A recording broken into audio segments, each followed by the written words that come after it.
मनोभीष्टं स्थापितं येन भूतले स्वयं रूपः कदा मह्यं ददाति स्वपदान्तिकम्।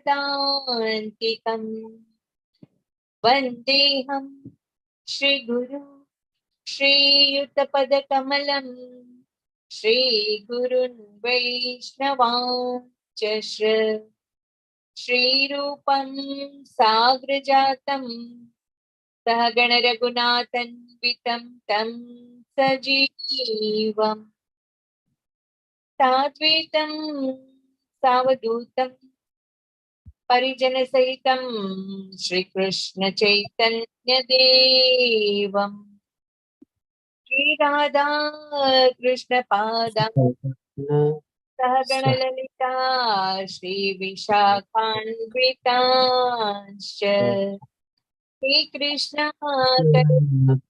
सिंधु बन्धु जगत्पति गोपेश गोपिका कांत राधाकांत नमोस्तुते तप्त कांचन गौरंगी श्रीराधे राधे वृंदावनेश्वरी वृषभानुसुते देवी प्रणमामि हरिप्रिये वाञ्छाकल्पतरुभ्यश्च कृपा सिन्धुभ्यैव च पतितानां पावनेभ्यो नमो नमः।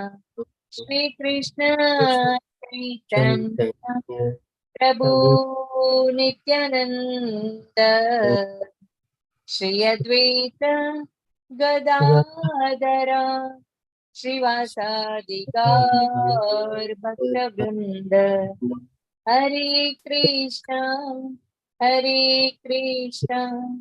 कृष्ण कृष्ण हरे हरे हरे राम राम राम हरे हरे। हरे कृष्ण। शुक्ला प्रभुपाद ने जय, सर्वने जय श्री कृष्ण। हरे कृष्ण दीप्ति माता जी। धन्यवाद दीप्ति माता जी। हरे कृष्ण सर्वे ने। श्रीला प्रभुपाद की जय। श्री राधा गोविंद प्रणाम।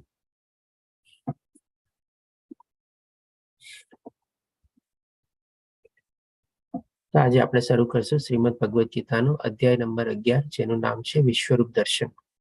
આ અધ્યાયમાં ભગવાન શ્રી કૃષ્ણ આપણને પોતાના વિશ્વરૂપ દર્શન દેખાડશે અને આપણે પોતાના આંતરિક ચક્ષુ એટલે કે મનના ચક્ષુ દ્વારા, મનની આંખો દ્વારા આપણે એ ભગવાનના વિશ્વરૂપ દર્શનને નિહાળશું અને સમજશું. આપણે આજે એકાદશીનો દિવસ છે અને મહાભારતનું જ્યારે યુદ્ધ થયું હતું ત્યારે એ પણ એકાદશીના દિવસે જ આરંભ થયું હતું, એટલે કે શરૂ થયું હતું, અને એ દિવસે મોક્ષદા એકાદશી હતી. અને એ પ્રમાણે ભગવાને એ દિવસે ભગવાનનું વિશ્વરૂપ પોતાનું દર્શન દેખાડ્યું હતું અર્જુનને. તો આજે પણ આપણે એકાદશીના દિવસે, ભલે મોક્ષદા એકાદશી નથી પણ છે તો એકાદશીના દિવસે જ આપણને ભગવાનના વિશ્વરૂપના દર્શન આજે થશે આપણને. તો પહેલા શ્લોકમાં અર્જુન એક વિનંતી કરે છે અથવા યાચિકા મૂકે છે ભગવાન શ્રી કૃષ્ણ સમક્ષ, અથવા દરખાસ્ત મૂકે છે. એટલે પહેલા શ્લોકમાં અર્જુન કહે છે, અર્જુનને કહ્યું, આપે જે અત્યંત ગુહ્ય આધ્યાત્મિક વિષયોનો મને ઉપદેશ આપ્યો છે તે શ્રવણ કરીને હવે મારો મોહ દૂર થયો છે. ભગવાન શ્રી કૃષ્ણએ કેટલું આધ્યાત્મિક જ્ઞાન આપ્યું બધું. ચોથા અધ્યાયથી શરૂઆત કર્યું જ્ઞાન વિજ્ઞાન, જ્ઞાન યોગથી, પછી 7મા અધ્યાયમાં, પછી 8મા અધ્યાયમાં, પછી 9મા અધ્યાયમાં જે રાજગુહ્ય યોગ હતું, પછી એના પર 10મા અધ્યાયમાં વિભૂતિ યોગમાં પણ ભગવાન શ્રી કૃષ્ણ બધા જ્ઞાનોથી શ્રેષ્ઠ હું તને જ્ઞાન આપીશ. એટલે કે આ બધા અધ્યાયોમાં ભગવાન શ્રી કૃષ્ણ જે આપણને જ્ઞાન આપ્યું એ બધું આધ્યાત્મિક વિષયોનું જ્ઞાન હતું. કોઈ ભૌતિક વિષયોમાં હતા નહીં આપણે, અથવા તો આપણે કહી શકીએ કે સ્પિરિચ્યુઅલ જ્ઞાન હતું બધું એમાં. અને આ બધું સાંભળીને અર્જુન કહે છે કે શ્રવણ કરીને એટલે કે સાંભળીને હવે મારો મોહ દૂર થઈ ગયો છે. પહેલા અધ્યાયમાં આપણે જોયું અર્જુન કેટલો મોહિત થઈ ગયો હતો, કેવા એના બધા મનમાં પ્રશ્નો હતા. એટલે અહીંયા કહે છે કે આ બધું જ્ઞાન સાંભળી, આધ્યાત્મિક જ્ઞાન સાંભળીને મારો મોહ દૂર થઈ ગયો છે. તો ડેફિનેટલી આપણે ભૌતિક દુનિયાના જે બધા કહીએ ને મોહ, માયા અને આકર્ષણ જે બધું જે છે આપણને, એ આવી રીતે જયારે આપણે આધ્યાત્મિક જ્ઞાન મેળવીએ ને ત્યારે જ એ દૂર થઈ શકે. ભૌતિક દુનિયાનું ગમે તેટલી ડિગ્રીઓ લઈએ કે ગમે તેટલું જ્ઞાન લઈએ, આપણે એમાં ઊંડા ન થઈ શકીએ. એ બધું છીછરું જ્ઞાન છે અને ડેફિનેટલી આપણા શરીરની સાથે સમાપ્ત થવાનું છે. ત્યારે આધ્યાત્મિક જ્ઞાન જે છે આપણે ઊંડું જ્ઞાન છે, ભગવાન વિશેનું જ્ઞાન છે અને એ જ્ઞાન જ્યારે આપણે પૂરી સમજથી આપણે કેળવીએ તો ડેફિનેટલી આપણો પણ છે ને બધો મોહ ને બધું દૂર થઈ શકે, જે પ્રમાણે અર્જુનનો થયો. પછી અર્જુન બીજું કે આ ચોથા શ્લોકમાં કહે છે, હે પ્રભુ, હે યોગેશ્વર, જો હું આપને આપના વિશ્વરૂપના દર્શનનો અધિકારી લાગતો હોઉં, એટલે કે જો હું લાયક હોઉં તો કૃપા કરીને મને આપના અનંત વિશ્વરૂપના દર્શન આપો. એટલે કે આ રીતે ભગવાન શ્રી કૃષ્ણ સમક્ષ અર્જુન એક યાચિકા મૂકે છે, પોતાની નમ્ર વિનંતી કરે છે કે જો આપનું જે વિશ્વરૂપ દર્શન છે અને હું આપને લાયક લાગતો હોઉં તો મને એ વિશ્વરૂપના દર્શન કરાવો. હવે અર્જુનને આ ઈચ્છા ક્યાંથી થાય છે? તો આપણે જોયું કે ગઈકાલના અધ્યાયમાં 10મો અધ્યાય જે વિભૂતિ યોગ હતું એમાં આપણે 42માં શ્લોક હતો, એમાં ભગવાન શ્રી કૃષ્ણ શું કહે છે કે પરંતુ હે અર્જુન, આ સર્વ વિગતવાર જ્ઞાનની શી જરૂર છે? હું તો મારા એક અંશ માત્રથી તથા સમગ્ર બ્રહ્માંડને વ્યાપીને ધારણ કરું છું. એટલે કે ભગવાને શું કીધું કે બધો પોતાનો વૈભવ બતાવ્યો. 19મા શ્લોકથી લઈને 40મા શ્લોક સુધી બધું ભગવાન બતાવે છે, ક્યાં અને કેવી રીતે હું મોજૂદ છું, કઈ જગ્યાએ મારી હાજરી છે, કેવી રીતે હું અંદર સમાયેલો છું, બધી ચીજ ભગવાન શ્રી કૃષ્ણ વર્ણવે છે. આ બધું વર્ણવીને પછી ભગવાન શ્રી કૃષ્ણ આ પ્રમાણે કહે છે, આટલું બધું ડિટેલ તારે જાણવાની શું જરૂર છે? આ બધું જે આખું બ્રહ્માંડ જે છે એ તો એક મારા એક અંશ માત્રથી, એટલે કે ભાઈ આંગળીના ટેરવા જોવે, એટલે કે ટીપ ઓફ ધ આઈસબર્ગ જેવું છે. એટલે કે એને થાય છે કે જો આટલું મોટું બ્રહ્માંડ જે બધું ભગવાનનું એક અંશ માત્ર છે, ટીપ ઓફ ધ આઈસબર્ગ જેવું છે, તો આખું ભગવાનનું વિશ્વરૂપ દર્શન કેવું હશે? એટલા માટે અર્જુન ભગવાન શ્રી કૃષ્ણ સમક્ષ વિનંતી કરે છે કે જો હું આપના વિશ્વરૂપ દર્શનના લાયક હોઉં તો મને એ કૃપા કરીને વર્ણવો. આના સંદર્ભમાં એક આપણે એક્ઝામ્પલ લઈએ. માની લો કોઈક આપણે લેડીઝ સાડીની દુકાનમાં શોપિંગ કરવા જાય તો દુકાનદાર કહે ને કે ભાઈ મારી પાસે બધી ટાઈપની સાડી છે, સિલ્કની છે, કોટનની છે, કાંજીવરમ છે, પાનેતર છે, સેલું છે, પાર્ટી વિયર છે, રોજ બરોજની સાડી છે, બધી ટાઈપની તમારે જે જોતી હોય સાડી પણ મારી પાસે છે. ત્યારે પછી ઓલી કે ને આપણે લેડીઝ કે હા ભાઈ ચાલો મને દેખાડો.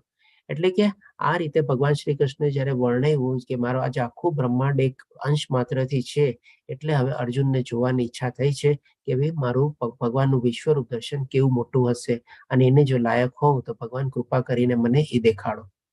ત્યાર પછી ભગવાન શ્રી કૃષ્ણ જેવો અર્જુન કહે છે, તરત 5મા શ્લોકથી અર્જુનને વિશ્વરૂપ દર્શન દેખાડવાનું શરૂઆત કરે છે.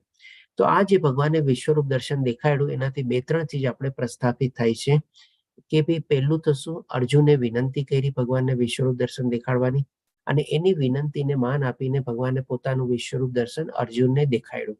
એટલે કે ભગવાનનું વિશ્વરૂપ દર્શન છે અને અર્જુને જોયું. અને આપણે જાણીએ છીએ કે ભાઈ સંજયને જેને દિવ્ય ચક્ષુ પ્રાપ્ત થયેલા હતા અને હસ્તિનાપુર કુરુક્ષેત્રથી ઘણા માઇલો દૂર બેઠા ત્યાં ભગવાનનું આ કુરુક્ષેત્રનું યુદ્ધ ભૂમિનું પોતે પણ જોઈ શકતા હતા. એટલે કે ત્યાં બેઠા સંજયે પણ ભગવાનનું આ વિશ્વરૂપ દર્શન જોયું, જે આપણે આ જ અધ્યાયમાં સંજયના શબ્દો દ્વારા જ આપણે જાણી શકશું કે એણે વિશ્વરૂપ દર્શનમાં શું અને કેવી રીતે જોયું. અને પછી આપણે અર્જુનના શબ્દોમાં બી જાણશું કે એણે પણ ભગવાનના વિશ્વરૂપ દર્શનમાં શું જોયું. અને બીજી ચીજ શું છે કે ભાઈ આજની તારીખમાં કોઈ માની લો આપણી સામે એવો કોઈ વ્યક્તિ આવીને ઉભો રહી જાય, અથવા તો કોઈ માની લો એવો ઘોર કલયુગ જયારે આવશે, એવા કે ને કે ભાઈ કહેવાતા દેવી દેવતા પોતાને માની લે અને કે ભાઈ હું ભગવાન છું એવી તરીકે પ્રસ્થાપિત કરવાનું કોશિશ કરે, તો આપણે પણ એને પ્રમાણ રૂપે કહી શકીએ, જે પ્રમાણે ભગવાન શ્રી કૃષ્ણ વિશ્વરૂપ દર્શન દેખાડીને અર્જુનને દેખાડ્યું. એટલે કે આપણે એને કહી શકીએ કે તમે તમારું વિશ્વરૂપ દર્શન દેખાડો તો હું તમને માની શકું તમે ભગવાન છો. એટલે કે આપની અત્યારે પણ ઘણા બધા એવા માણસો આપણને હોય છે કે આવી રીતે પોતાને ભગવાન માટે પ્રસ્થાપિત કરવા માંગે છે. તો આ રીતે 3 રીતે આપણે સમજાય કે ભગવાનનું વિશ્વરૂપ હતું, ભગવાન એમને અર્જુનને દેખાડ્યું અને જે બીજા દૂર બેઠેલા હતા જેમને દિવ્ય ચક્ષુ પ્રાપ્ત કરેલા હતા એણે પણ ભગવાનનું વિશ્વરૂપ દર્શન જોયું. અને ભવિષ્યમાં જો કોઈ એવા આપણી સામે આવીને પોતાને કે ભગવાન કહે તો આપણે પણ એને પ્રમાણ રૂપે આપણે એને કહી શકીએ. પછી હવે 5મા અને 6ઠા અને 7મા શ્લોકમાં ભગવાન શ્રી કૃષ્ણ કહે છે, પોતાનું વિશ્વરૂપ દર્શન દેખાડવાનું જયારે શરૂઆત કરે છે તો 7મા શ્લોકમાં કહે છે, હે અર્જુન, તું જે કંઈ જોવા ઈચ્છે છે તે હમણાં જ મારા આ દેહમાં જો. એટલે કે જ્યારે અર્જુને ભગવાનને વિનંતી કરી ત્યારે ભગવાને ક્ષણભર પણ મોમેન્ટ વિચાર્યા વગર તરત ને તરત 5મા શ્લોકથી પોતાનું વિશ્વરૂપ દર્શન દેખાડવાનું શરૂ કર્યું હતું. એટલા જ માટે અર્જુનને પણ અહીંયા કહે છે કે તને જે કંઈ પણ જોવાની ઈચ્છા હોય તે બધું હમણાં જ અત્યારે આ દેહમાં જો. જેમ માની લો આપણે સ્ત્રી આપણે દુકાનમાં ગઈ, સાડીનું માગી કે દેખાડો, ત્યારે ઓલો દુકાનદાર શું કે ભાઈ અહીંયા મારી પાસે આટલો સ્ટોક છે, પછી મારે બીજો ગોડાઉન માંથી લાવવો પડશે, અત્યારે વાં જવું પડશે, એવું કરે ને. અહીંયા તો કાંઈ નહીં. ભગવાને શું કીધું કે તારે જે કાંઈ પણ જોવું એ બધું અત્યારે આ દેહમાં જ જો. અને ઇમિડિયેટલી પોતે ભગવાને પોતાનું વિશ્વરૂપ દર્શન દેખાડવાનું શરૂ કર્યું. તું અત્યારે અને ભવિષ્યમાં પણ જે જે જોવા ઈચ્છતો હોય તે સર્વ આ વિશ્વરૂપમાં જોઈ શકે છે. એટલે કે ભાઈ ભૂતકાળ બી જોઈ શકે છે, વર્તમાન બી જોઈ શકે છે, અને ભવિષ્યમાં બી તારે જે કાંઈ જોવાની તારી ઈચ્છા હોય એ તું આમાં જોઈ શકે છે. આપણે આ અધ્યાયમાં જ અર્જુનના શબ્દો દ્વારા જાણશું કે ભાઈ અર્જુને ભવિષ્યમાં જ ભાઈ એને શું શું જોવાની ઈચ્છા હતી, જે એણે ભગવાનના વિશ્વરૂપ દર્શનમાં જોયું. પછી ભગવાન શ્રી કૃષ્ણ કહે છે અહીં એક જ સ્થાનમાં સ્થાવર અને જંગમ બધું સંપૂર્ણપણે અવસ્થિત છે. એટલે કે ભગવાનના દેહમાં જ એક જ જગ્યાએ, એમ નથી કે એને પણ અલગ અલગ જગ્યાએ અલગ અલગ ચીજો દેખાડવા જવું પડે છે. જે માની લો આજે કોઈ આપણે મ્યુઝિયમમાં કે એમાં ગયા હોઈએ, ત્યાં શું છે બધા અલગ અલગ ટાઈપના હોલ હોય, અલગ અલગ ટાઈપના એમાં શો થતા હોય, અલગ અલગ ટાઈપના ઓડિટોરિયમ હોય. આપણે શું અલગ અલગ જગ્યાએ ટિકિટ જઈને આ શો જોવા માટે અહીંયા જવું પડે, આ શો જોવા માટે વાં જવું પડે. અને અહીંયા પણ ભગવાન શ્રી કૃષ્ણ શું કહે છે કે ભાઈ તારે જે કાંઈ પણ જોવું હોય આ દેહમાં જ અત્યારે જ, અને બધું આ જ જગ્યાએ તને દેખાશે. સ્થાવર જંગમ એટલે કે moving, non moving, living, non living બધી ચીજ તને અહીંયા જ દેખાશે ભગવાનના વિશ્વરૂપ દર્શનમાં. પછી હવે જ્યારે ભગવાન શ્રી કૃષ્ણ જોવે છે કે ભાઈ પોતે 5મા શ્લોકથી પોતાનું વિશ્વરૂપ દર્શન દેખાડવાનું શરૂ કર્યું, પણ અર્જુન તો શું આંખ આમ મીચતો હતો, એને કઈ દેખાતું નહોતું. કે ભગવાન તો બધું દેખાડે છે, વિશ્વરૂપ દર્શન ભવિષ્યનું દેખાડે છે, વર્તમાનનું દેખાડે છે, જે જોવું એ બધું અહીંયા જોવાનું કહે છે, એક જ જગ્યાએ જોવાનું કહે છે, સ્થાવર જંગમ, પણ એને કઈ દેખાતું નથી. ત્યારે ભગવાન શ્રી કૃષ્ણ એના 8મા શ્લોકમાં કહે છે પરંતુ તું મને તારી આ વર્તમાન આંખે જોઈ શકીશ નહીં. અર્જુન તો આમાં જ ખાલી જોતો રહ્યો, એને ક્યાંય ન દેખાડો. એટલા માટે હવે ભગવાન શ્રી કૃષ્ણ એને કહે છે કે તું તારી આ નરી આંખે જોઈ શકીશ નહીં સામાન્ય આંખ દ્વારા, તેથી હું તને દિવ્ય નેત્રો પ્રદાન કરું છું.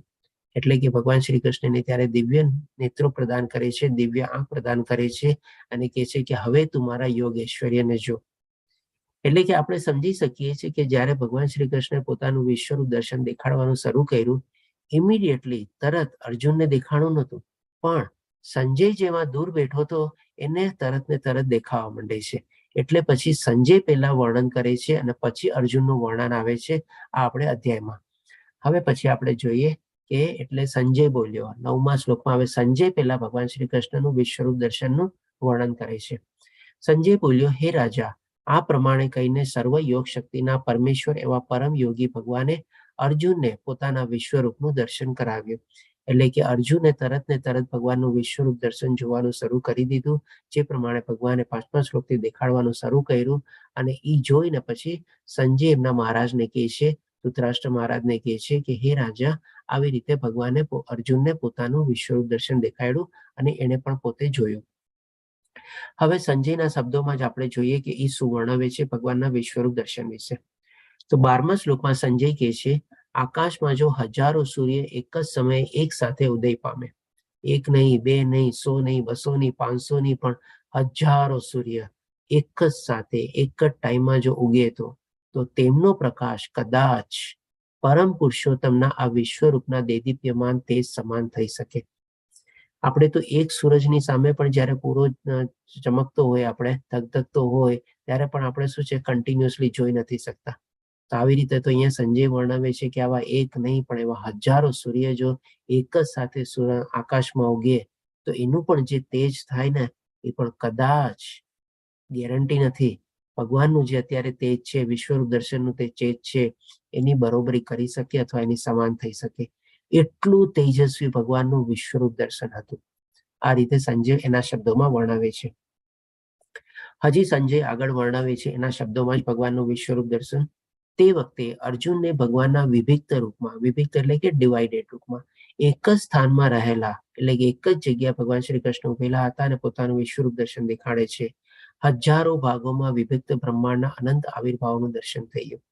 જેમ ભગવાને કીધું ને કે તારે જે જોવું એ હમણાં જ જો, અહીંયા જ જો, આ જગ્યાએ જો, સ્થાવર જંગમ તને બધું દેખાશે. તો એ જ રીતે સંજય પણ અહીંયા જોવે છે. જ્યારે ભગવાનનું વિશ્વરૂપ દર્શન જોવે છે ત્યારે એના એક નહીં પણ એવા અનેક બ્રહ્માંડો છે. આપણે તો ખાલી એક જ બ્રહ્માંડને જાણીએ છીએ, પણ આવા અનેક બ્રહ્માંડો છે. એ બધા અલગ અલગ ભગવાનના ભાગોમાં શરીરમાં એને દેખાય છે. એટલે કે એક જ સ્થાનમાં એક જ જગ્યાએ ભગવાનના વિશ્વરૂપમાં અલગ અલગ બ્રહ્માંડો એને ડિવાઇડેડ થયેલા દેખાય છે. હવે આપણે અર્જુનના શબ્દોમાં સાંભળીએ કે અર્જુન શું કહે છે ભગવાનના વિશ્વરૂપ દર્શન વિશે. તો અર્જુને કહ્યું 15મા શ્લોકમાં કહે છે, હે ભગવાન કૃષ્ણ, હું આપના દેહમાં સર્વ દેવોને તથા અન્ય વિવિધ દેવ જીવોને એકત્ર થયેલા જોઈ રહ્યો છું. એટલે કે અર્જુને શું જોયું ત્યારે કે ભાઈ અલગ અલગ ભગવાનના આ દેહમાં એટલે કે ભગવાનના એ દેહમાં એક જ જગ્યાએ સર્વ દેવોને એટલે કે જેટલા બી દેવી દેવતાઓ જે છે બધા દેવી દેવતાઓને ત્યાં જોવે છે. અને વિવિધ જીવોને એટલે કે શું 84 લાખ ટાઈપના જે અલગ અલગ જીવો છે એમાં મનુષ્ય પ્રાણી બધા જીવો આવી ગયા એ બધાને એકત્ર થયેલા એટલે કે એક જ જગ્યાએ જોવે છે ત્યાં. હું કમળના આસન પર બિરાજમાન બ્રહ્માજીને તેમજ શિવજીને તથા સર્વ ઋષિઓ અને દિવ્ય સર્પોને જોઈ રહ્યો છું. આપણે જેમ ગઈકાલમાં અધ્યાયમાં જોયું ને ભગવાને ક્યાં સર્પોનું આપણને વર્ણન કર્યું હતું કે જેમાં હું છું? કોણ કહેશે મને? અનંત અને વાસુકી શેષનાગ ત્રણેય એટલે કે દિવ્ય સર્પો.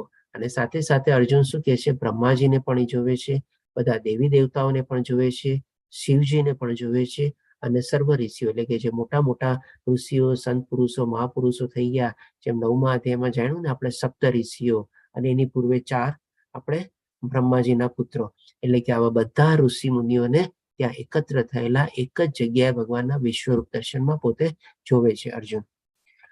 હવે હજી આગળ અર્જુન વર્ણવે છે આપના સ્વરૂપનું દર્શન કરવું દુષ્કર છે કારણ કે એટલું બધું તેજોમાન છે, કારણ કે તેનું દેદીપ્યમાન તેજ પ્રજ્વલિત અગ્નિ અથવા સૂર્યના અગાધ પ્રકાશની જેમ સર્વવ્યાપી છે. હવે તમે જોઈ શકો છો અહીંયા કે ભાઈ અર્જુનના શબ્દોમાં અને સંજયના શબ્દોમાં કેટલી સામ્યતા છે. જ્યારે એ વિશ્વરૂપ દર્શનનું જે તેજ વર્ણવે છે બંને મોરલેસ એક જ ટાઈપની કમ્પેરિઝન વાપરે છે. શેની કમ્પેરિઝન? તો કે સૂર્યની સાથે કમ્પેરિઝન તરીકે વાપરે છે. એટલે કે અહીંયા અર્જુન જેમ સંજય પહેલા કીધું કે હજારો ને હજારો સૂર્ય જો એક સાથે ઉગે તો એનું તેજ પણ કદાચ સમાન થઈ શકે. અહીંયા પણ અર્જુન પણ એ શબ્દોમાં વર્ણવે છે, સૂર્યની જ કમ્પેરિઝન વાપરીને કહે છે કે સૂર્યના અગાધ પ્રકાશની જેમ સર્વવ્યાપી છે અને આપણું દૈદિત્યમાન તેજ પ્રજ્વલિત એટલે કે આટલું ભગવાનનું તેજસ્વી ભગવાનનું વિશ્વરૂપ દર્શન હતું. આના સંદર્ભમાં આપણે જોઈએ કે ભાઈ આજની તારીખમાં આપણે માની લો એક જ સીન હોય એમાં ઘણા બધા 2 4 10 15 20 50 માણસોને ઉભા રહીને ઓબ્ઝર્વ કરવાનું કે તમે આખું આ એક પર્ટિક્યુલર સીનનું તમે નિરીક્ષણ કરો. પછી શું છે બધાને અલગ અલગ લઈને પૂછવામાં આવે કે ભાઈ તમે ત્યાં શું જોયું? થોડું ઘણું પોતે વર્ણવે પછી તો કંઈક ને કંઈક પછી બીજું જ બધું એનું વર્ણન શરૂ થઈ જાય. અને તમે જોશો કે 50 માણસનું તમે વર્ણનમાં છે ને બહુ ઓછી આપણને સામ્યતા દેખાય. એટલે કે થોડી ઘણી એપરન્ટલી જે દેખાતી ને હોય બાકી બધાનું જે પછી જે કંઈક વર્ણન હોય ને કંઈક ને કંઈક અલગ રીતે આવે. તો અહીંયા જે આપણે જોઈએ છીએ આપણે કે ભાઈ સંજય અને અર્જુનના શબ્દોમાં કેટલી સામ્યતા આવે છે. બંને કેટલા દૂર બેઠેલા છે. નો ડાઉટ બંનેને દિવ્ય ચક્ષુ પ્રદાન થયેલા છે એટલા જ માટે આ સામ્યતા આવે છે. તો આપણી રીતે સમજવાનું છે કે ભાઈ આપણી પણ જે ઇન્દ્રિયો છે ને અપૂર્ણ છે. આપણે છે ને સંપૂર્ણ રીતે બધું જોઈ શકતા નથી, સમજી શકતા નથી. આપણે જોઈએ છીએ ક્યાંય આપણે એનું વર્ણન ક્યારેક ક્યાંક બીજું કરીએ છીએ આપણે અને આપણા શબ્દોમાં બી અલગ અલગ થાય છે. આપણે જેમ એક માણસ આ કે ને બીજું માણસ પાછું બીજું કે એક જ જગ્યાએ એક સીન જો જોવાનું કે તો આપણે તો આ રીતે જે દિવ્ય ચક્ષુ પ્રદાન થયા હતા એના દ્વારા એ લોકોના શબ્દોમાં બી કેટલી સામ્યતા છે આપણે જોઈ શકીએ છીએ ને બંને કેટલા દૂર બેઠેલા હતા. તેમ છતાં અનેક મુકુટો ગદાઓ અને ચક્રોથી વિભૂષિત એવા આ તેજસ્વી સ્વરૂપનું હું દર્શન કરી રહ્યો છું. શું કામે કરી રહ્યો છું? તો કે એને પણ દિવ્ય ચક્ષુ પ્રદાન થયેલા હતા. હજી અર્જુન વર્ણવે છે એના શબ્દોમાં કે આપ આદિ મધ્ય તથા અંતથી રહિત છો. એટલે કે અર્જુનને એમાં કોઈ સ્ટાર્ટિંગ પોઈન્ટ, મિડ પોઈન્ટ કે એન્ડ પોઈન્ટ દેખાતો નથી. આજે જેમ કે આપણે માની લો કોઈ આપણે મ્યુઝિયમમાં જોવા ગયા હોઈએ, આપણે એક જ દાખલો કન્ટિન્યુ કરીએ આપણે અને એમાં આપણે ત્યારે ટિકિટ કપાવીએ ત્યારે અંદર ઘૂસીએ ત્યારે પહેલા આપણને શું મેપ હોય કે ભાઈ આપણે અહીંયાથી શરૂ કરવાનું અને પછી આવી રીતે આમ એરો કરીને બધું આગળ કરેલું હોય તો આપણે એક્ઝિટ ગેટમાંથી પછી ત્યાંથી બહાર નીકળી જવાનું. એટલે આપણને ખબર પડે કે ભાઈ ચાલો આપણે અહીંયાથી શરૂઆત કરવાની છે, અહીંયા ઓલમોસ્ટ મિડલ પોઈન્ટ આવશે અને આપણે અહીંયા આ ગેટથી બહાર નીકળશું આપણે. પણ આ જે ભગવાનનું વિશ્વરૂપ દર્શન છે એમાં અર્જુન જ્યાં જોવે છે ત્યાં એને ક્યાંય એવો એન્ટ્રી પોઈન્ટ કે સ્ટાર્ટિંગ પોઈન્ટ દેખાતો નથી, મિડ પોઈન્ટ દેખાતો નથી, એન્ડ દેખાતું નથી. એટલા માટે એ કહે છે કે આપ આદિ મધ્ય તથા અંતથી રહિત છો. આપણે બધાથી પર છો. આપ અપાર મહિમાશાળી છો. આપની ભુજાઓ અગણિત છે અને સૂર્ય તથા ચંદ્ર આપની આંખો છે. ભુજાઓ અગણિત શું કામે કહે છે? કારણ કે એમાં અર્જુનને શું છે બધા દેવી દેવતાઓનું દર્શન થાય છે અને બધા દેવી દેવતાના અસંખ્ય બધા આપણે હાથો હોય આપણે, એટલા માટે અર્જુન વર્ણવે છે કે આપની ભુજાઓ અગણિત છે. અને એમની આંખો જે છે એને ભગવાન શ્રી કૃષ્ણને જે સૂર્ય અને ચંદ્રની સાથે કમ્પેરિઝન કરે છે. તો આનો મતલબ એવું નથી કે ભગવાનની બે આંખો અલગ અલગ ટાઈપની છે. આનો મતલબ આપણે એવી રીતે લેવાનો છે કે ભગવાન દ્વારા જ આપણને સૂર્ય જેવો પ્રકાશ મળે છે, સૂર્ય જેવું તેજ મળે છે, અને સૂર્ય જેવું આપણને અજવાળું મળે છે. અને ભગવાન જ આપણને ચંદ્ર જેવું છાંયો આપે છે, ચંદ્ર જેવી શીતળતા આપે છે, સૂર્ય જેવી આપણને અજવાળું આપે છે, ચંદ્રની જેમ આપણને રાત્રિ બી આપે છે. એટલે કે જે કાંઈ પણ આ બધી દિવસમાં ચેન્જીસ થાય છે બધું ભગવાન દ્વારા જ થાય છે. એટલે કે આવી રીતે ભગવાનની બે આંખોને સૂર્ય અને ચંદ્રના પ્રતીક રૂપે વર્ણવે છે. અને એમાંથી જ આપણને અજવાળું, અંધારું, શીતળતા, ગરમી, ઉષ્ણતા બધું મળે છે. હું આપના મુખમાંથી પ્રજ્વલિત અગ્નિ નીકળતું તથા આપના તેજથી આ સંપૂર્ણ બ્રહ્માંડને તપતું જોઈ રહ્યો છું. એટલે કે આવી રીતે ભગવાન શ્રી કૃષ્ણ જે ભગવાનનું તેજ હતું એને પ્રજ્વલિત અગ્નિની સાથે જેમ આગળ કમ્પેરિઝનમાં બી વર્ણવ્યું સૂર્ય અને અગ્નિ, એવી જ રીતે અહીંયા વર્ણવે છે.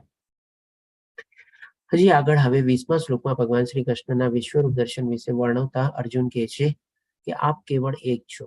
જેમ ભગવાને કીધું ને કે આ એક જ સ્થાને આ જ દેહમાં તને બધું દેખાશે, સ્થાવર જંગમ. એટલે કે આવી રીતે ભગવાન શ્રી કૃષ્ણના બધું જે વિશ્વરૂપ દર્શનને જોઈ રહ્યો હતો એ એક જ રૂપમાં જોઈ રહ્યો હતો. એટલા માટે કહે છે આપ કેવળ એક છો. તેમ છતાં આકાશ તથા સર્વલોક તેમજ તેમની વચ્ચે રહેલા સમગ્ર અવકાશમાં વ્યાપેલા છો. એટલે કે અહીંયા અર્જુન છે ને ભગવાનનું જે વિશ્વરૂપ દર્શનની જે હાઈટ હતી ને એનો આપણને અંદાજ આપે છે કે કેટલું મોટું એ વિશ્વરૂપ દર્શન હતું. આપણને પેલા તેજનો અંદાજ આપ્યો કે કેટલું બધું તેજોમય હતું. પછી હવે અહીંયા આપણને હાઈટ કેટલી હતી ને એનો પણ આપણને અંદાજ આપે છે. કેટલું મોટી હાઈટ હતી તો કે ભાઈ આકાશ અને સર્વલોક એટલે કે 14 લોક છે ને એમાં ભગવાન શ્રી કૃષ્ણનું આખું વિશ્વરૂપ દર્શન છવાયેલું છે.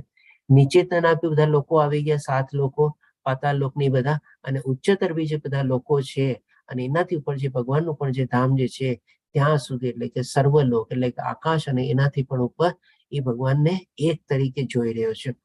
તેમજ તેમની વચ્ચે રહેલા સમગ્ર અવકાશમાં વ્યાપેલા છે. એટલે આખું અવકાશ જે આખું જે આકાશ છે આપણે ઉચ્ચતર જે બધા લોકો છે આપણે બધી જગ્યાએ ભગવાન છવાયેલા દેખાય છે. આના સંદર્ભમાં આપણે એક્ઝામ્પલ લઈએ.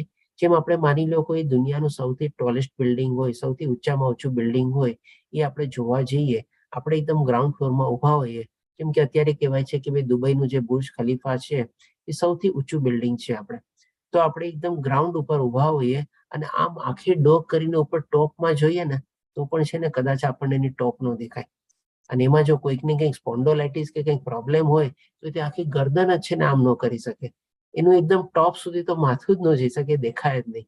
તો અહીંયા તો ભગવાન શ્રી કૃષ્ણના જે વિશ્વરૂપ દર્શનનું જે અર્જુન વર્ણવે છે એ કહે છે કે આકાશની પણ ઉપર અને જમીનની પણ નીચે આખું જે છે એક રૂપમાં ભગવાનને એ જોવે છે એમાં. એટલા માટે કહે છે એક છો ને આકાશ થઈને સર્વલોકમાં બધી જગ્યાએ આપ છવાયેલા છો અથવા વ્યાપેલા છો.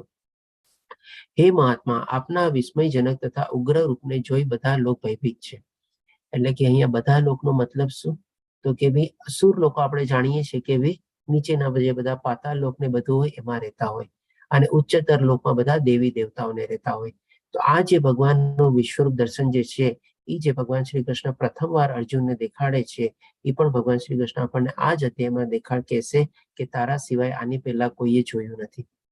તો એટલે ત્યારે અસુર લોકો પણ ત્યારે આ ભગવાનના વિશ્વરૂપ દર્શનને જોઈ રહ્યા હતા. કારણ કે શું, પાતાળ લોકમાં એટલે કે નીચે બી ભગવાનનું વિશ્વરૂપ દર્શન થોડું ઘણું દેખાઈ રહ્યું હતું.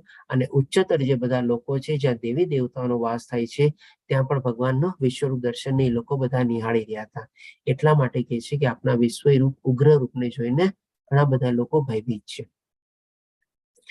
હવે પછી 24મા શ્લોકમાં અર્જુન વર્ણવે છે, હે સર્વવ્યાપી વિષ્ણુ, આકાશને સ્પર્શતા અનેક તેજસ્વી રંગથી શોભતા આપને આપના વિસ્ફરિત મુખોને અને આપના અત્યંત જ્યોતિર્મય આંખોને જોતા જ મારું ચિત્ત ભયથી વિગ્રહ થયું છે. એટલે કે અહીંયા અર્જુન બીજું શું વર્ણવે છે તો કે ભગવાનનું જે વિશ્વરૂપ દર્શન હતું ને એ બ્લેક એન્ડ વ્હાઈટ નહોતું, કલરફુલ હતું. એટલા માટે શું કે છે, અનેક તેજસ્વી રંગથી શોભતા. એટલે કે એ વિશ્વરૂપ દર્શનમાં એને બધા અનેક ઘણા રંગો દેખાય છે આપણે. અને આપના વિસ્ફરિત મુખોને અત્યંત જ્યોતિર્મય આંખોને એટલે કે જે ભગવાનની આંખોને બધું જે છે એમાંથી પણ એટલી સરસ રીતે મજાની જ્યોતિને બધું વર્ણવે છે પોતે. અને એમ કે છે કે મારું ચિત્ત ભયથી વિગ્રહ ભયથી વિગ્રહ થયું છે.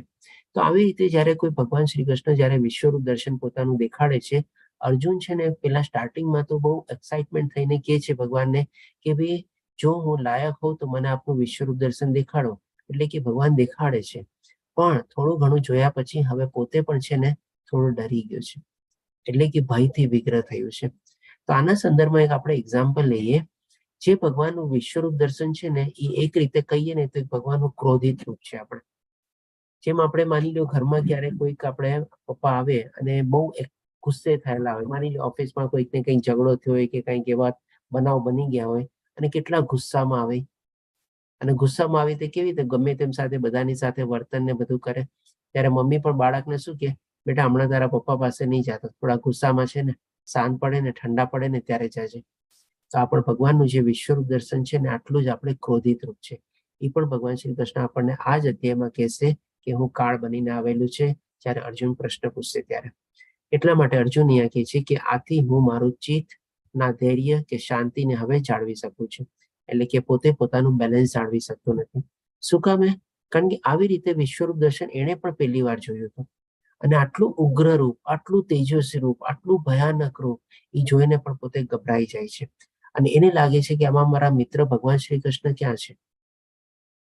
એટલે કે આવી રીતે પોતે પણ પોતાનો બેલેન્સ ખોઈ બેસે છે.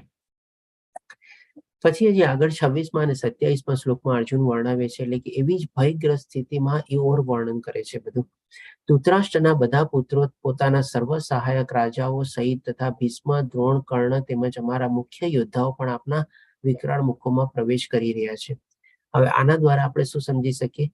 જ્યારે ભગવાન શ્રી કૃષ્ણે સ્ટાર્ટિંગમાં કીધું ને કે ભાઈ વર્તમાન અને ભવિષ્યમાં તારે જે જોવું હોય તો બધું અહીંયા જોઈ શકે છે, તો અત્યાર સુધી તો બધું અર્જુને વર્તમાન વર્ણવ્યું આપણી પાસે, હવે ભવિષ્ય વર્ણવે છે. લેટ મીન્સ કે અર્જુનને ભવિષ્ય બી દેખાય છે, એ પણ એક પુરાવા રૂપે છે ભગવાનના વિશ્વરૂપમાં. કારણ કે એ શું કહે છે?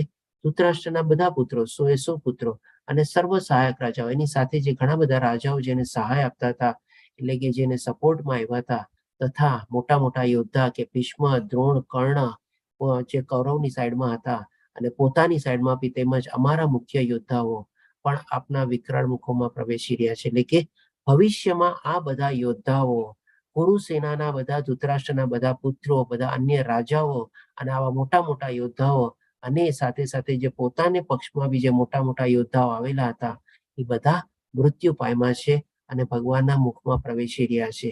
એટલે કે આવી ટાઈપનું ભવિષ્ય અર્જુન જોવે છે. પછી કહે છે કે તેમના કેટલાકના મસ્તકોને તો હું આપના દાંતોની વચ્ચે ચૂર્ણ થયેલા જોઈ રહ્યો છું. હવે ડેફિનેટલી અર્જુન આવી રીતે શું કામે વર્ણવે છે? તો ત્યારે અર્જુન યુદ્ધ ભૂમિ ઉપર ઉભા હતો અને યુદ્ધ લડાવવાનું જ હતું, અને યુદ્ધ થાય છે બી.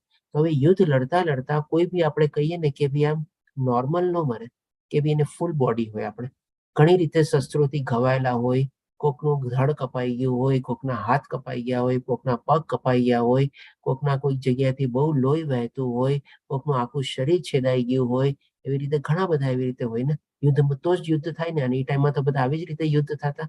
એટલા માટે કે છે કેટલાકના મસ્તકોને, એટલે કે કોઈકના મુખોના હું આપના દાંતોની વચ્ચે ચૂર્ણ થયેલા, એટલે કે ભાઈ નાના નાના ટુકડા કે ચૂરા થયેલા બધા જોયું છું. કારણ કે બધા ઘાયલ થયેલા હોય અને આવી રીતે પોતાના અંગો ઉપાંગો પર પોતે ખોયેલા હોય, એટલે કે આવી રીતે બધા મૃત્યુ પામેલા છે અને ભગવાનના મુખોમાં પ્રવેશી રહ્યા છે, આમ વર્ણવે છે. હવે ઘણી બધી મોટી સેનાઓ હતી મહાભારતમાં યુદ્ધ વખતે, અને બધાને કમ્પેરિઝન કરવા માટે પણ હવે અર્જુન એક કમ્પેરિઝન આપે છે કે કેવી રીતે આ બધાના મૃતદેહો જે છે, શરીરો છે, આપણા મુખમાં પ્રવેશી રહ્યા છે. તો 28માં શ્લોકમાં અર્જુન એક કમ્પેરિઝન આપીને કહે છે કે જેવી રીતે નદીઓના અનેક નીર સમુદ્રમાં પ્રવેશ કરે છે, તેવી જ રીતે આ સર્વ મહાન યોદ્ધાઓ પણ આપના પ્રજ્વલિત મુખમાં પ્રવેશી રહ્યા છે.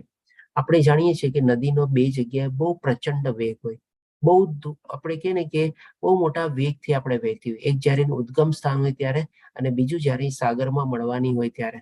આ બે વખતે એનો કે ને વેગ બહુ પ્રચંડ હોય. આપણે તો એ જ કમ્પેરિઝન આપીને અર્જુન પણ અહીંયા વર્ણવે છે. શેની સાથે કમ્પેર કરે છે?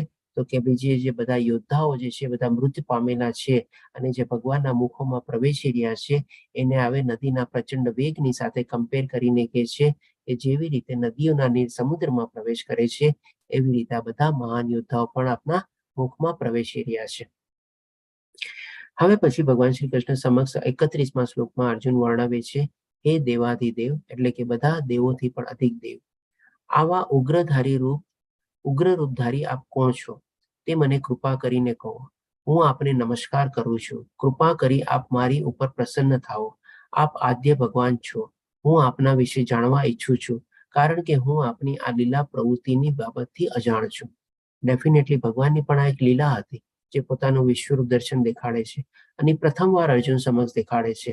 ત્યારે અર્જુન પણ કહે છે કે ભાઈ હું આપની આ લીલા પ્રવૃત્તિથી અજાણ છું, કારણ કે એ પણ પોતે પહેલી વાર જોવે છે. હવે જેમ આપણે એક્ઝામ્પલ લીધો ને કે ક્યારેક કોઈ ફાધર આવી રીતે અથવા પપ્પા બહુ ગુસ્સે થઈને આવ્યા હોય, ત્યારે એ બાળકે માની લો પહેલી વાર આટલા ગુસ્સામાં એના પપ્પાને જોયા હોય, એના પિતાશ્રીને જોયા હોય, ત્યારે એ પણ પૂછે ને કે આપ આટલા ગુસ્સામાં કેમ છો? આટલા ગુસ્સામાં મેં આપને પહેલી વાર જોયા. આપ શું કોણ છો? કેવી રીતે છો? એને પણ થાય ને જિજ્ઞાસા. એટલે કે આવી જ રીતે અર્જુન પણ ભગવાન શ્રી કૃષ્ણ સમક્ષ એક આવી રીતે પૂછે છે. હજી પછી ભગવાન શ્રી કૃષ્ણ સમક્ષ હવે પૂછ્યા પછી જયારે 32મા શ્લોકમાં ભગવાન શ્રી કૃષ્ણનો જવાબ આપે છે, ત્યારે પૂર્ણ પુરુષોત્તમ પરમેશ્વર બોલ્યા, હું સર્વ વિશ્વનો મહાવિનાશ કરનારો કાળ છું. એટલે કે ભગવાન શ્રી કૃષ્ણ અત્યારે કાળ બનીને આવ્યા છે. જેમ આપણે કીધું ને કે ભગવાનનું એક ગુસ્સાવાળું રૂપ છે વિશ્વરૂપ દર્શન. એટલે કે મોસ્ટલી છે ને બધા ભક્તોને છે ને ભગવાનનું આવું રૂપ દર્શનમાં જોવાની એટલો ઇન્ટરેસ્ટ ઓછો હોય, કારણ કે એ તો સરસ મજાનું ભગવાનની ભક્તિમાં ને એમાં પ્રવૃત્ત થયેલા હોય. પણ ઘણા લોકોને આજની તારીખમાં આપણે કહીએ ને કે વિશ્વરૂપ દર્શન દેખાડવું ને એક્સાઇટમેન્ટ હોય કે ભાઈ ભગવાને કેવી રીતે વિશ્વરૂપ દર્શન દેખાડ્યું, શું છે, કેવી રીતે છે. તો આવી રીતે ભગવાન શ્રી કૃષ્ણ કહે છે કે હું સર્વ વિશ્વનો અત્યારે મહાવિનાશ એટલે કે બધું ખતમ કરવા માટે હું કાળ રૂપે આવેલો છું અને હું અહીં બધા માણસોનો નાશ કરવા આવ્યો છું. તમારા પાંડવોના સિવાય બંને પક્ષના તમામ યોદ્ધાઓ વિનાશ પામશે. એટલે કે અહીંયા ભગવાન શ્રી કૃષ્ણ પોતાના મુખેથી ભવિષ્યમાં જે થવાનું છે એ વર્ણવે છે કે ભાઈ પાંડવો સિવાય બંને પક્ષના, એટલે કે બહુ ગયણા ગાંઠા જે મહાભારતના યુદ્ધમાં હતા કૌરવ પક્ષમાંથી બચે છે, જે કહી શકીએ આપણે એક બે ચિરંજીવી બી હતા, જેમાં આપણે અશ્વત્થામા બી આવી જાય છે. આ બધા લોકો ચિરંજીવી હતા, એવા 2-4 જણા પ્લસ પાંડવ લોકો 5 જણા, અને એ બધા લોકો બચી જાય છે. એટલા માટે ભગવાન શ્રી કૃષ્ણ ભવિષ્ય બતાવતા કહે છે કે તમારા સિવાય, પાંડવ સિવાય અને સામે પક્ષના બધા યોદ્ધાઓ લોકો માર્યા જશે, ખાલી તમે 5 જણા બચેલા રહેશો.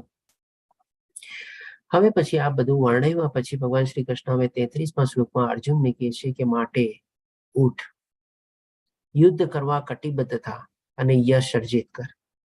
તારા શત્રુઓને જીતીને સમૃદ્ધ રાજ્યને ભોગવ. મારી યોજના દ્વારા તો તેઓ બધા મૃત્યુ પામેલા જ છે. એટલે કે આ પણ એક ભગવાનનો પ્લાન હતો. અને હે સવ્યસાચી, તું તો યુદ્ધમાં નિમિત્ત માત્ર થવાનો છે. એટલે કે અર્જુન છે એક નિમિત્ત માત્ર છે. આપણે તો આના ઉપરથી આપણને શું લર્નિંગ મળે છે, શીખવાનું છે કે ભાઈ જે કાંઈ પણ થાય છે ને એ બધું ભગવાનની મરજી મુજબ થાય છે, ભગવાનના ધાર્યા મુજબ જ થાય છે. અને આપણે બધામાં છે ને ખાલી નિમિત્ત માત્ર બનીએ છીએ. ઘણી વાર આપણને હોય કે કોઈક લોકોને કેટલો મોટો યશ મળે, કેટલી બધી કીર્તિ મળે, કેટલી બધી સફળતા મળે, તો ભગવાન એને નિમિત્ત બનાવ્યો હોય બસ. પણ જો એ પોતે કરતા ભાવ કેળવી લે તો ડેફિનેટલી એને આપણે અહંકાર આવી જાય અને એનો પોતાનો નાશ પામે. તો આવી રીતે કોઈ પાસે એવી ઘણી બધી એવી આપણે કહીએ કે ઐશ્વર્ય હોય, કોકની પાસે પૈસો હોય, કોકની પાસે બહુ ડિગ્રીઓ હોય, કોકની પાસે એવો કોઈ હોદ્દો હોય, કંઈક ને કંઈક એવી, કોકની પાસે બહુ સુંદરતા હોય, કોકની પાસે કોઈ બળ હોય, કંઈક ને કંઈક એવી આપણે સફળતા પ્રાપ્ત કરેલી હોય, સિદ્ધિ પ્રાપ્ત કરેલી હોય, તો એ પણ આપણે ભગવાનની કૃપા હોય.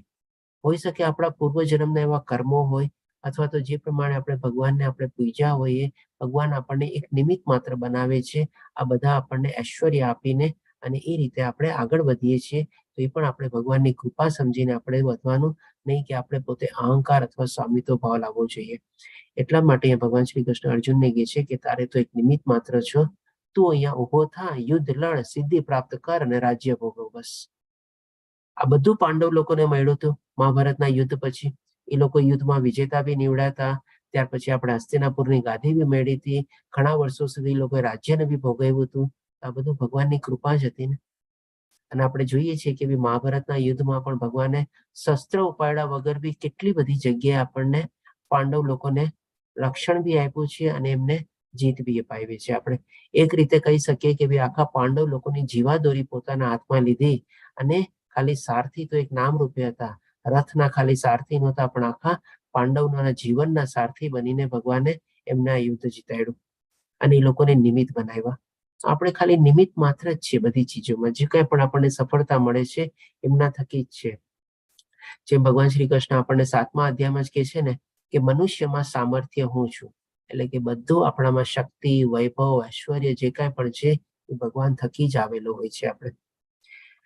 હવે પછી અર્જુન કહે છે 36મા શ્લોકમાં, અર્જુને કહ્યું, હે ઋષિકેશ, આપના નામના શ્રવણથી જગત હર્ષ પામે છે અને એ રીતે બધા વ્યક્તિ લોકો આપના પ્રતિ અનુરુક્ત થાય છે. સિદ્ધ પુરુષો આપણે સાદર નમસ્કાર કરી રહ્યા છે, પરંતુ અસુરો ભયભીત છે. આના દ્વારા આપણે જોઈ શકીએ છીએ કે ભગવાનનું જે વિશ્વરૂપ દર્શન જે ભગવાન દેખાડે છે એ અસુરે પણ જોયેલું હતું અને એ લોકો પણ ભયભીત થાય છે, કારણ કે એ પણ એ લોકો પહેલી વાર જોવે છે અને તેઓ ચારે તરફ ભાગી રહ્યા છે. આ બધું યોગ્ય થયેલું છે અને જે દેવી દેવતાઓને બધા હતા એ લોકો ભગવાનના આવા દર્શન જોઈને ઘણા આહલાદક થાય છે અને સરસ મજાના જય થાઓ એમ કરીને બધા ઉદ્ગાર કરે છે. ત્યારે જે અસુર લોકો હતા, કારણ કે શું છે, એની સામે કોઈ સાચું આવીને ઉભો રહીએ તો આવા ખોટા લોકો ત્યાં ટકી ન શકે. એ લોકો બધી જગ્યાએ નાસભાગ કરવા માંડે. એટલે કે આવી રીતે અર્જુન વર્ણવે છે કે તેઓ ચારે તરફ ભાગી રહ્યા છે અને આ બધું સાચું જ થયું છે, બરાબર થઈ રહ્યું છે. પછી હવે 37મા શ્લોકમાં અર્જુન આગળ વર્ણવે છે, હે મહાત્મા, બ્રહ્માથી પણ શ્રેષ્ઠ આપ આદ્ય સ્રષ્ટા છો. એટલે કે સ્રષ્ટા એટલે કે ઓરિજિનેટર, અને બ્રહ્મા પણ એમના થકી જ આવેલા છે. એટલા માટે કહે છે કે બ્રહ્માંડ પરથી આપ શ્રેષ્ઠ છો અને આપ આદ્ય સ્રષ્ટા છો, એટલે કે પ્રથમ ઓરિજિનેટર, એટલે કે પ્રથમ છો. તો પછી તેઓ આપને સાદર પ્રણામ કેમ ન કરે? ડેફિનેટલી આપના થકી જ આ બધા છે, તો બધા દેવી દેવતા પણ આપણે નમસ્કાર કરે છે અને પ્રણામ કરે છે. હે અનંત, હે દેવેશ, હે જગન નિવાસ, આપ જ પરમ અવિનાશી સ્ત્રોત છો. એટલે કે ભાઈ ક્યારેય નાશ ન થનારા સ્ત્રોત છો, કારણ કે બાકી જે બ્રહ્માજીને છે એ બધા પણ એમનું જીવન અલ્પ જીવન છે. હાલાકી આપણા ગણતરી પ્રમાણે તો ઘણા વર્ષોના વર્ષો થાય આપણે, પણ ડેફિનેટલી એમનો પણ નાશ છે અને ફરીથી પાછું પુનઃસર્જન છે. સર્વ કારણોના કારણરૂપ છો તથા આ ભૌતિક જગતથી પર છો. એટલે કે બધી કારણોના કારણ આપ જ છો અને આ ભૌતિક જગતથી આપ એકદમ ઉપર છો. પછી હવે આગળ અર્જુન વર્ણવે છે, ત્યારે 41મા અને 42મા શ્લોકમાં કહે છે કે આપને મારા મિત્ર તરીકે માનીને મેં આપને હે કૃષ્ણ, હે યાદવ, હે સખા જેવી અવિચારી સંબોધનથી બોલાવ્યા છે, કારણ કે હું આપના મહિમાથી અજાણ હતો. આપણે જાણીએ છીએ કે અર્જુન અને ભગવાન શ્રી કૃષ્ણ બંને મિત્ર હતા, બંને ગાઢ મિત્રો હતા. ભગવાન શ્રી કૃષ્ણ પણ આ ઘણા બધા અધ્યાયોમાં કહે છે કે તું મારો મિત્ર છે, ઈર્ષ્યા નથી કરતો, એટલા માટે હું તને આ બધું જ્ઞાન કરું છું. એટલે કે મિત્ર કરીને સંબોધન છે. હવે એ જ રીતે અર્જુન પણ અહીંયા કહે છે કે ભાઈ મેં પણ આપને આપના મિત્ર તરીકે. હવે જ્યારે બે મિત્ર હોય, ગાઢ મિત્ર હોય, નાનપણથી મિત્રો હોય, તો એ લોકો શું એકબીજાને કઈ ને એકચ્યુઅલ નામથી ઘણી વાર ન બોલાવતા હોય, પણ હુલામણા નામથી બોલાવતા હોય. જેમ આપણે એક એક્ઝામ્પલ લઈએ કે કોઈનું નામ માની લો રાજેશ છે. આઈ હોપ કે અહીંયા કોઈનું નામ રાજેશ નહીં હશે, હોય તો માઇન્ડ નહીં કરતા. તો શું એ રાજ્યા, એ રાજુ, એ રાજલા એ તેમ કરીને બોલાવીએ ને, તો એવી જ રીતે પણ ભગવાને એના મિત્ર તરીકે, અર્જુન એના ભગવાન શ્રી કૃષ્ણને મિત્ર તરીકે હે કૃષ્ણ એનું નામ જ હતું. યાદવ, ડેફિનેટલી યાદવ કુળમાં જન્મ હતા અને એવી રીતે ગાયોને બી ચરાવતા હતા, એટલે કે યાદવ પણ કહી શકીએ. પછી હે સખા, એટલે આપણે કહે ને કે હે બડી, હાય ફ્રેન્ડ, એવી તમે ન કહીએ ઘણી વાર, એટલે કે હે સખા. તો આમાં કોઈ ઓલું તો ખોટું નહોતું, કારણ કે બંને ફ્રેન્ડ હતા. પણ હવે અર્જુને જયારે આવી રીતે ભગવાનનું વિશ્વરૂપ દર્શન જોયું, ત્યારે હવે એને લાગે છે કે આ બધી મેં ભૂલો કરી. એટલા માટે કહે છે કે હવે અવિચારી સંબોધન, એટલે કે એને કઈ વિચાર્યું નતું. ત્યારે એમને કેઝ્યુઅલી ફ્રેન્ડમાં એકબીજાને કેવી રીતે સંબોધીને બોલાવે, એવી રીતે એને વિચાર્યા વગર આવા બધા સંબોધનથી બોલાવ્યા હતા, હુલામણા નામથી કે પેટ નેમથી, કેવી રીતે, કારણ કે હું આપના મહિમાથી અજાણ હતો. એટલે કે આવી રીતે ભગવાનના વિશ્વરૂપથી એ અજાણ હતો. મેં મૂર્ખાવીમાં, હવે કે છે કે આ બધું મેં મૂર્ખાવીમાં કર્યું હતું, કારણ કે આ બધું મને જ્ઞાન નહોતું કે પ્રેમવશ થઈને જે કંઈ કર્યું હોય તે માટે કૃપા કરી મને ક્ષમા કરો. એટલે કે આવી રીતે ભગવાન શ્રી કૃષ્ણ સમક્ષ પોતે ક્ષમા યાચના હવે માગે છે કે ભાઈ જે મેં થોડું ઘણું આવી રીતે પ્રેમમાં અથવા કે મૂર્ખામીમાં જે કંઈ પણ કર્યું છે, તો મને એના માટે ક્ષમા કરો. મેં ઘણીવાર વિનોદમાં, હાસ્ય મજાકમાં, વિશ્રામના સમયે, સાથે સૂતી વખતે, અથવા સાથે બેઠા હોઈએ, અથવા સાથે જમતી વેળા, તો કોઈ વાર એકલા, તો કોઈ વાર મિત્રો વચ્ચે આપણો અનાદર કર્યો હોય. હવે ડેફિનેટલી બે ફ્રેન્ડ હોય ત્યારે આ બધું ઘણું બધું વિચારે નહીં કે સામે કોણ છે ને કેવી રીતે છે. કંઈક ને કંઈક બોલે ને મજાક મસ્તી કરે ને પછી કે એનું કઈ માઇન્ડ નહીં કરવાનું, એવી રીતે હોય ને.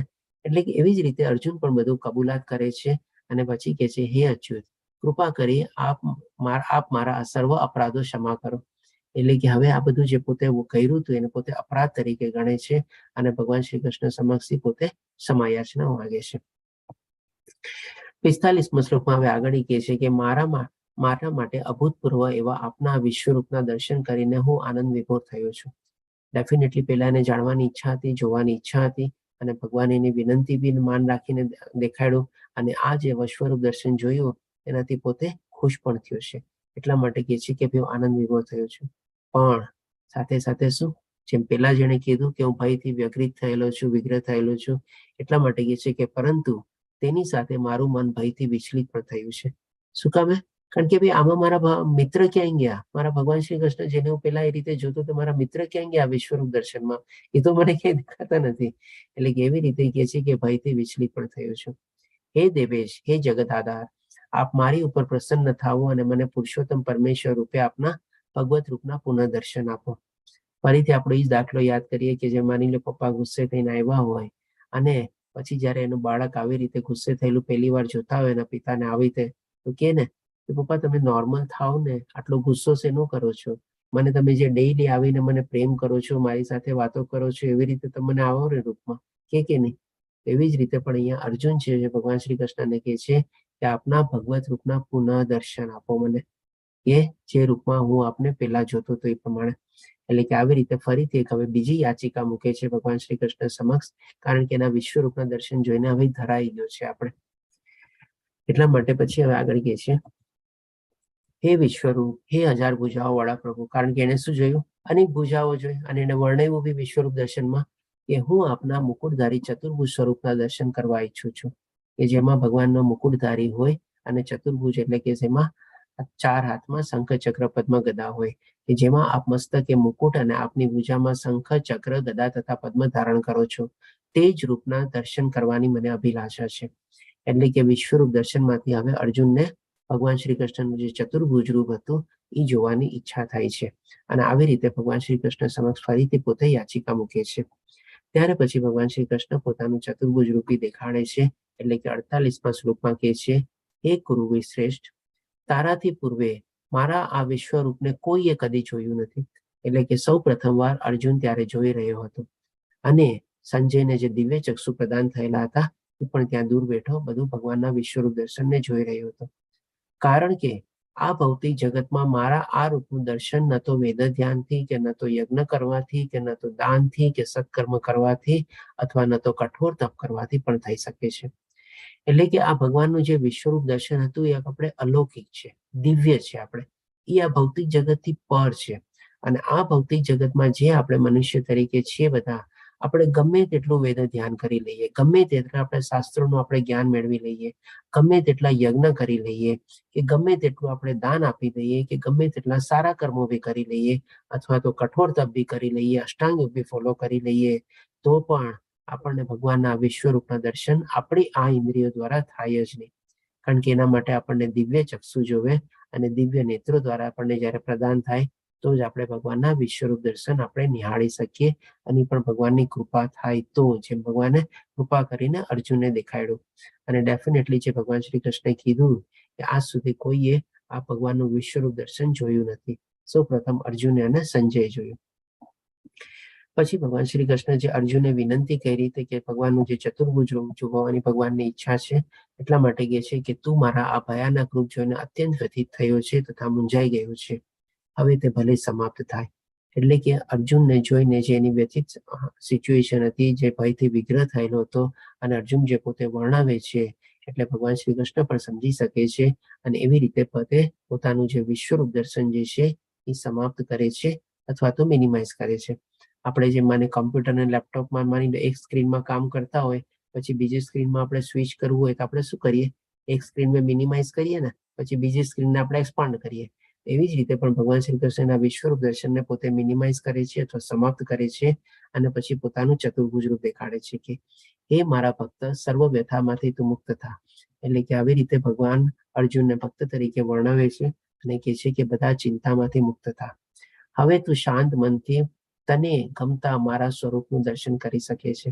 એટલે કે શાંત થા, ધીરો પડ, આસ્તે થા, એવી રીતે ભગવાન શ્રી કૃષ્ણને વર્ણવે છે અર્જુનને અને હવે કહે છે કે તને જે તારું મનતું ગમતું રૂપ જે તારે જોવાની ઈચ્છા છે એ તું જોઈ શકે છે.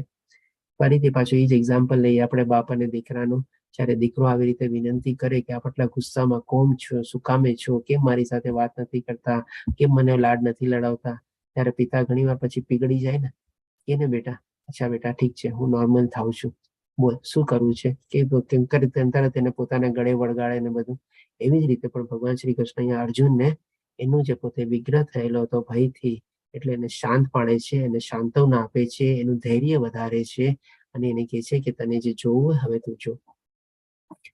એટલા માટે પછી 50મા શ્લોકમાં હવે સંજય વર્ણવે છે. સંજય ધૃતરાષ્ટ્રને કહ્યું, અર્જુનને આ પ્રમાણે કહ્યા પછી પૂર્ણ પુરુષોત્તમ પરમેશ્વર કૃષ્ણ તેમનું અસલી ચતુર્ભુજ રૂપ પ્રગટ કર્યું. એટલે કે પોતે ચતુર્ભુજ રૂપમાં પહેલા પ્રગટ થાય છે વિશ્વરૂપ દર્શન પોતાનું સમાપ્ત કરીને, અને છેવટે એટલે કે છેલ્લે પોતાને દ્વિભુજ રૂપ દર્શાવી ભયત્રસ્ત અર્જુનનું ધૈર્ય વધાર્યું.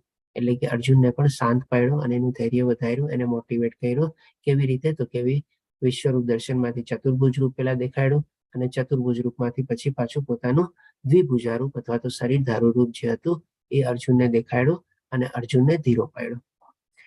હવે પછી ભગવાન શ્રી કૃષ્ણ આપણને 54મા શ્લોકમાં કહે છે, આ બધું વર્ણવ્યા પછી અર્જુને પણ ભગવાનના વિશ્વરૂપ દર્શન જોઈ લીધા પછી, અને અર્જુનને ભગવાનના વિશ્વરૂપ દર્શનને સમાપ્ત થયેલા પછી ચતુર્ભુજ રૂપના બી દર્શન કર્યા, અને પછી જેમ અત્યારે દ્વિભુજા રૂપમાં જે ભગવાન શ્રી કૃષ્ણ જેના મિત્ર રૂપે ઉભા હતા પહેલા એ જ રૂપમાં પાછા આવી જાય છે અને કહે છે કે 54મા શ્લોકમાં, હે અર્જુન, માત્ર અનન્ય ભક્તિ દ્વારા જ મને મૂળ રૂપમાં જાણી શકાય છે, કે જે રૂપમાં હું તારી સામે ઉભો છું, અને એ જ રીતે મારું પ્રત્યક્ષ દર્શન પણ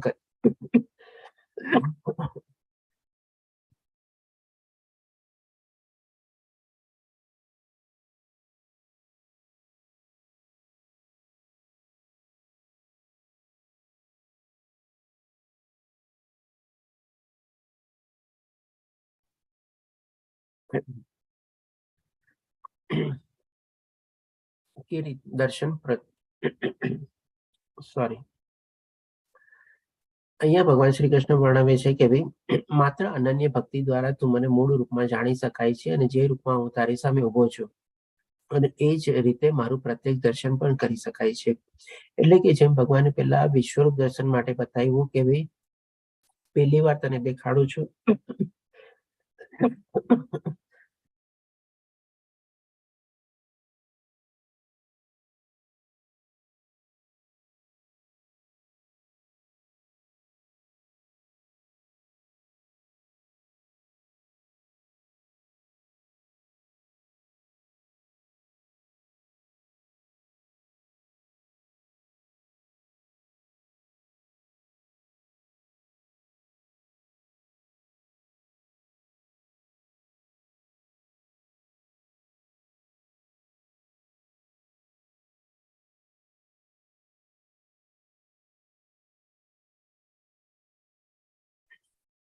સોરી જરા ગળામાં ફસાઈ.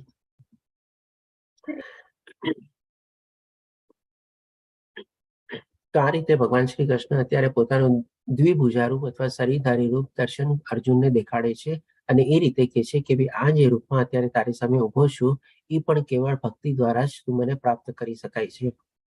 એમાં પણ કોઈ વેદ ધ્યાન દ્વારા કે ભાઈ ગમે તેટલું આપણે યજ્ઞ કરીએ કે દાન આપીએ કે ગમે તે રીતે આપણે કે તપસ્યા કરીએ તો કોઈ રીતે પણ નહીં. પણ જ્યારે ભગવાનનું જે મૂળ રૂપ છે, જે દ્વિભુજા રૂપ છે, એ પણ કેવળ અને કેવળ આપણે ભક્તિ દ્વારા જ ભગવાનને પ્રાપ્ત કરી શકીએ છીએ, અથવા આપણે નિહાળી શકીએ છીએ, અથવા આપણે જોઈ શકીએ છીએ. કેવળ આ જ રીતે, એટલે કઈ રીતે? તો કેવી? અનન્ય ભક્તિ દ્વારા જ તું મારા વિશેના જ્ઞાનના રહસ્યોને પામી શકીશ. એટલે કે કેવળ અને કેવળ છે ને ભગવાનની ભક્તિ કરીને જ આપણે ભગવાન વિશે જાણી શકીએ છીએ, ભગવાનને સમજી શકીએ છીએ, ભગવાનને ઓળખી શકીએ છીએ, અને ભગવાનના જે બધા રહસ્ય છે એ પણ આપણે જાણી શકીએ છીએ. કારણ કે આ બધું શું છે? આધ્યાત્મિક જ્ઞાન છે. આને જો આપણે પ્રાપ્ત કરવું હોય તો ભગવાનમાં પૂરેપૂરી આપણે આસ્થા, વિશ્વાસ અને શ્રદ્ધા હોવા જોઈએ. અને જો આપણે ભગવાનની ભક્તિમાં પ્રવૃત્ત થઈએ તો ભગવાન જ આપણી ઉપર કૃપા કરીને આપણા હૃદયમાં જે બેઠેલા છે એ જ આપણને અંદરથી જ્ઞાનને અંતરસ્ફૂર્ણ આપે છે, અને એ રીતે આપણે ભગવાનને જાણી શકીએ. પછી ભગવાન શ્રી કૃષ્ણ આપણને છેલ્લા શ્લોકમાં 55મા શ્લોકમાં વર્ણવે છે, હે પ્રિય અર્જુન, સકામ કર્મ તથા માનસિક તર્ક વિતરના સંસદ દોષથી રહિત થઈને એટલે કે કોઈ આવા લોજિક આર્ગ્યુમેન્ટ તર્ક વિતર્ક કરવાની જરૂર નથી. એને કે બધાથી રહિત થઈને જે મારી શુદ્ધ ભક્તિમાં પરાયણ થાય છે, જે મારે માટે જ કર્મ કરે છે, એટલે કે કૃષ્ણ વિભાવના યુક્ત થઈને જ કર્મ કરે છે, જે મને જ જીવનનું પરમ ધ્યેય માને છે. મનુષ્ય જીવનનું પરમ ધ્યેય શું? તો કે ભગવાનની પ્રાપ્તિ. આપણે ભગવાનની સેવા કરવી અને ભગવાનની ભક્તિ કરીને એમના ધામમાં પહોંચવાની કોશિશ કરવી, એ જ આપણા જીવનનું એકમાત્ર લક્ષ્ય હોવું જોઈએ.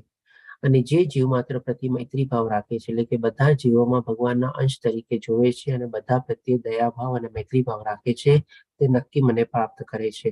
તો આ રીતે ભગવાન શ્રી કૃષ્ણએ આપણને 3 થી 4 ચીજ આ શ્લોકમાં વર્ણવે છે કે જો ભગવાનને આપણે પ્રાપ્ત કરવા હોય, ભગવાનના ધામમાં જવું હોય, તો ડેફિનેટલી સૌપ્રથમ આપણે શુદ્ધ ભક્તિમાં પ્રવૃત્ત થવાનું છે. બીજું કે ભાઈ આપણે કર્મ નથી છોડવાના, કર્મ તો કરવાના છે. જે કંઈ પણ આપણા નિયત કર્તવ્ય કર્મ છે, સ્વધર્મ છે, આપણે કરવાના છે. પણ એ કૃષ્ણભાઈ ભાવના યુક્ત થઈને આપણે કર્મ કરવાના છે.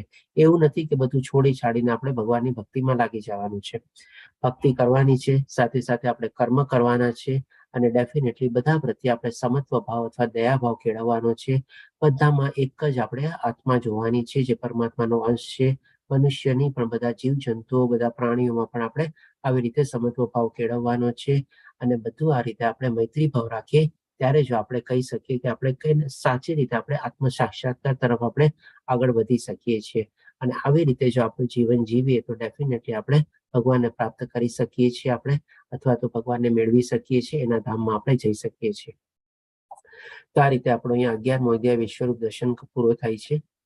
વાંચા કલ્પતરુભ્યશ્ચ કૃપા સિંધુભ્યેવ ચ પતિતાનાં પાવનેભ્યો વૈષ્ણવભ્યો નમો નમઃ. હરે કૃષ્ણ કૃષ્ણ કૃષ્ણ હરે હરે, હરે રામ રામ રામ હરે હરે. શ્રીલા પ્રભુપાદ કી જય. શ્રી રાધા ગોવિંદ પ્રણામ.